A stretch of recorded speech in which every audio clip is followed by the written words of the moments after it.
महाकाली के बारे में हम सभी जानते हैं, जिन्होंने बड़े बड़े असुरों का संहार किया है, जिनके कारण इस समस्त संसार का सृजन हुआ है। माँ काली को हम संहार की देवी के नाम से भी जानते हैं। उनके क्रोध और सर्वनाश करने की शक्ति के कारण देवता भी उनसे बहुत डरते हैं। लेकिन दोस्तों, हमारे भारतवर्ष में एक ऐसे संत भी हुए हैं जिनकी शक्तियों के आगे देवता तो क्या, स्वयं काल की देवी माँ काली भी परास्त हो गई थी। उन महान संत का नाम गुरु गोरखनाथ है। दोस्तों, एक बार जब गुरु गोरखनाथ एक सुनसान मार्ग से कहीं जा रहे थे, तभी उनके सामने माँ काली प्रकट हो जाती है, जिनकी क्रोध की वजह से आंखें लाल और विकराल स्वरूप होता है। माता को देखकर गोरखनाथ ने माता को प्रणाम किया और माता के क्रोध का कारण पूछा। तब माता काली ने गुरु गोरखनाथ से कहा कि मूर्ख, क्या तुझे ये नहीं पता है, जब भी कोई मेरे क्षेत्र या स्थान पर आता है तो मुझे प्रसन्न करने के लिए बलि देता है। माता की इस बात को सुनकर गुरु गोरखनाथ ने कहा कि मैं ऐसा योगी नहीं जो आपको प्रसन्न करने के लिए किसी मासूम जीव की हत्या करूं। ये सुनते ही माता का गुस्सा 7वें आसमान पर पहुंच गया। काली ने अपना विकराल स्वरूप धारण किया। गोरखनाथ ने भी अपनी सिद्धियों से अपने आकार को विकराल बना लिया। अब दोनों में भयंकर युद्ध शुरू हो गया। बहुत दिनों तक जब युद्ध होता रहा तो माता काली जब उन्हें परास्त नहीं कर सकी तो एक नरभक्षी मक्खी का रूप धारण करके वे गुरु गोरखनाथ के पेट में समा गईं। पेट में जाते ही वे गुरु गोरखनाथ के कलेजे को खाने लगीं, जिसके कारण वे दर्द से कराहने लगे। उनकी पीड़ा को सुनकर माता काली बहुत प्रसन्न हुई। लेकिन गोरखनाथ भी कहाँ हार मानने वाले थे। वे भगवान शिव की आराधना करने लगे। आराधना करते हुए उन्होंने अपनी श्वासों को भी रोक लिया।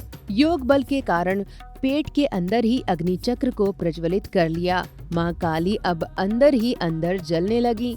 असहनीय पीड़ा को जब वे सहन नहीं कर सकीं, तब माता ने कहा कि हे पुत्र, मुझे क्षमा कर दो।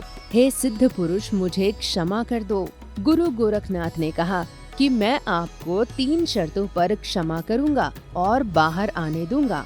पहली शर्त यह है कि आज के बाद आप अपने भक्त के द्वारा दी गई किसी भी जीव की बलि को स्वीकार नहीं करेंगी। दूसरी शर्त, हमेशा अपने भक्त के साथ समान व्यवहार करेंगी। तीसरी शर्त, आप कभी किसी संत, योगी, महात्मा का अपमान नहीं करेंगी। इन तीनों शर्तों को स्वीकार करने के बाद माता को गुरु गोरखनाथ ने अपने पेट की अग्नि से मुक्ति दे दी। दोस्तों, कैद से मुक्त होने पर माता काली गुरु गोरखनाथ से कहती हैं कि आज तुमने मेरा सबसे शक्तिशाली होने का घमंड तोड़ दिया। आज के बाद मैं कभी संत महात्मा को अपने से छोटा समझने की भूल नहीं करूंगी। इसके बाद गुरु गोरखनाथ माता को प्रणाम करके चले जाते हैं।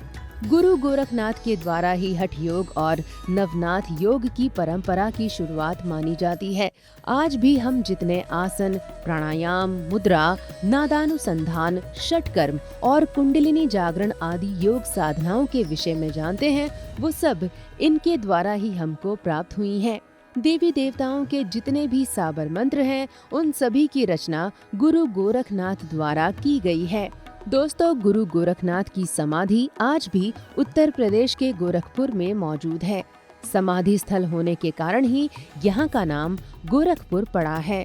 गुरु गोरखनाथ को शंकराचार्य के बाद भारत का सबसे महान योगी माना जाता है।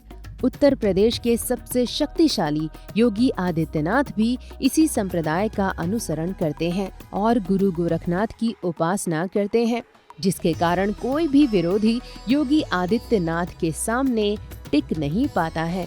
अगर आपको हमारा ये वीडियो पसंद आया हो तो हमारे वीडियो को लाइक और शेयर जरूर करें। धन्यवाद।